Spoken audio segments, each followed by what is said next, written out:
जकर्याह भविष्यवक्ता की पुस्तक अध्याय 6। जकर्याह 6।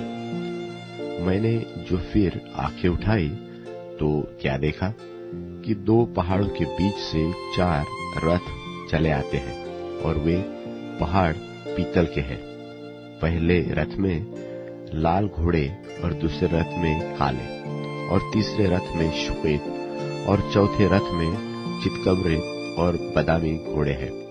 तब मैंने उस दूत से जो मुझसे बातें करता था पूछा कि हे मेरे प्रभु, ये क्या है? दूत ने मुझसे कहा, ये तो आकाश के चारों वायु है जो सारी पृथ्वी के प्रभु के पास उपस्थित रहते हैं, परंतु अब निकल आए हैं। जिस रथ में काले घोड़े हैं वह उत्तर देश की ओर जाता है और श्वेत घोड़े उनके पीछे पीछे चले जाते हैं और चितकबरे घोड़े दक्षिण देश की ओर जाते हैं।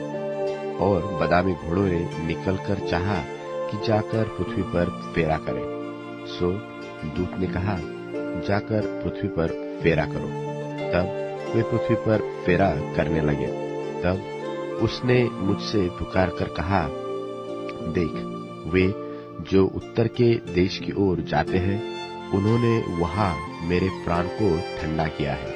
फिर यहोवा का यह वचन मेरे पास पहुंचा कि बंधुआई के लोगों में से अर्थात हेल्दै और तोबियाह और यदायाह से कुछ ले, और उसी दिन तू सपन्याह के पुत्र योशिया के घर जिसमें वे बाबुल से आकर उतरे हैं उसमें जाकर उनके हाथ से सोना चांदी ले और मुकुट बनाकर उन्हें यहोसादाक के पुत्र यहोशू महायाजक के सिर पर रखना और उससे यह कहना कि सेनाओं का यहोवा यो कहता है कि उस पुरुष को देख जिसका नाम पल्लव है।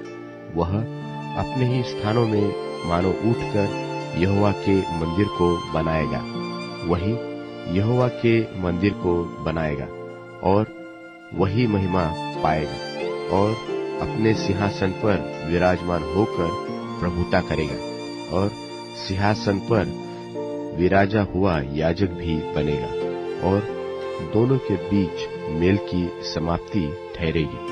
और वे मुकुट हेलेन, तोबियाह, यदायाह और सपन्याह के पुत्र हेन को मिले कि वे यहोवा के मंदिर में स्मरण के लिए बने रहे। फिर दूर दूर के लोग आकर यहोवा के मंदिर बनाने में सहायता करेंगे और तुम जानोगे कि सेनाओं के यहोवा ने मुझे तुम्हारे पास भेजा है। और यदि तुम मन लगाकर अपने परमेश्वर यहोवा की आज्ञा को पालन करोगे तो यह बात पूरी होगी।